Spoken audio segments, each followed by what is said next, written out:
Oui, Damien, on l'a beaucoup dit de ce scrutin. Effectivement, Joe Biden sera le candidat démocrate de cette présidentielle, malgré sa défaite dans les Samoa, où il faut préciser quand même qu'il y avait à peine une centaine d'électeurs. Et Donald Trump, solidement juché sur son inaltérable base électorale, est devenu, disons-le, le parti républicain à lui tout seul. Exit Liz Cheney, la rebelle, exit Ron DeSantis, l'héritier plus royaliste que le roi, et même si il ne faut pas mettre la charrue avant les bœufs, exit Nikki Haley, en tout cas en tant qu'alternative possible au commandeur des croyants en une Amérique great again, pour reprendre le slogan fameux de Donald Trump. Maintenant, cela ne signifie pas qu'on ne peut pas déduire quelques enseignements de cette primaire qui reste une formidable consultation à l'échelle nationale aux États-Unis.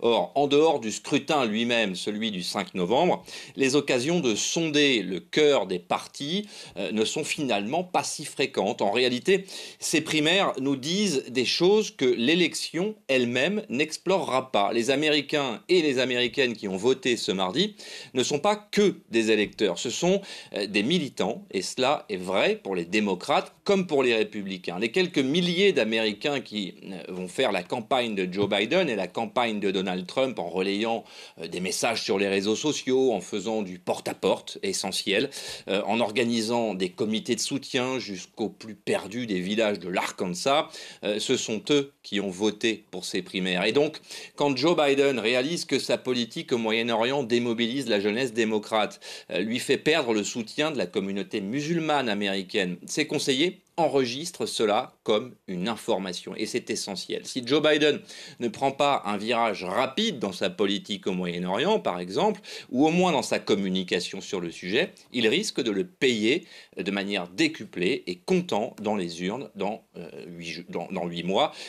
Ensuite, si on veut rapidement explorer les enseignements du côté républicain, il s'est quand même passé quelque chose dans deux États intéressants, le Massachusetts et le Vermont, que vous avez nommé à l'instant, le Vermont qui sera certainement la principale victoire de Nikki Haley et peut-être l'État sur lequel elle se reposera pour se reconstruire ou pour construire un avenir politique, puisque jusqu'à présent, la candidate n'avait gagné que dans le district de Columbia, c'est-à-dire une victoire qu'elle a finalement repris en boomerang dans la figure, puisque les républicains de la capitale ne représentent finalement qu'eux-mêmes. Mathieu, Donald Trump donc, est bien parti, au moins pour être le candidat républicain à ces élections, à cette élection présidentielle. Mais le Trump de 2024, c'est pas celui de 2020, et son électorat non plus, lui aussi, a changé, hein.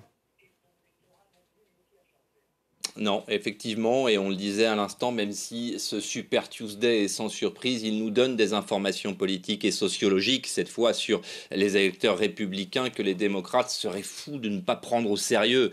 Dans toutes les strates de la société où l'on trouve des électeurs républicains, Donald Trump progresse. Il est en tête devant sa rivale dans les villes, dans les campagnes, dans les classes moyennes et dans les classes populaires, chez les jeunes et chez les vieux. Et ça, c'est nouveau, c'est réellement nouveau. La perception que l'on a pu avoir de Donald Trump en 2016, quand votre côté de l'Atlantique s'est réveillé un peu sidéré de le voir élu un matin de novembre, vous vous en souvenez évidemment, cette perception-là a vécu.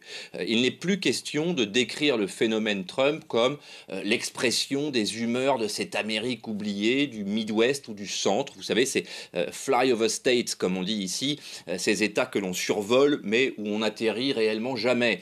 Donald Trump gagne partout ou presque. Le parti républicain de Ronald Reagan a vécu autant que celui de John McCain plus récemment. Donc voilà en substance ce que dit ce Super Tuesday à ceux qui ne l'avaient pas déjà compris. Voilà, et pour autant, Mathieu, la messe n'est pas complètement dite, hein. Ces primaires, elles ne sont pas terminées. Non, alors c'est toute la question, mais est-ce qu'elle n'était pas terminée avant d'avoir commencé? C'est vraiment la question qui taraude ici les observateurs de la vie politique américaine. C'est vrai que quand Nikki Haley a presque égalé le score de Ron DeSantis en Iowa en janvier dernier, on a imaginé sincèrement un moment qu'elle pouvait amorcer quelque chose, fédérer les nostalgiques de Reagan, encore une fois, il en reste, et ceux qui auraient pu rêver d'un Trump plus jeune ou sous les traits d'une femme. Il n'a pas fallu attendre la Caroline du Sud où la candidate s'est faite, on le rappelle, proprement humiliée sur son propre terrain pour nous rendre compte que les électeurs républicains n'ont pas acheté ce projet. La droite américaine d'aujourd'hui préfère l'original à la copie. Plus ou moins la moitié de ce pays veut Donald Trump à la Maison-Blanche en 2025 et seule la dernière ligne droite avant le 5 novembre nous dira justement si c'est plus ou si c'est moins.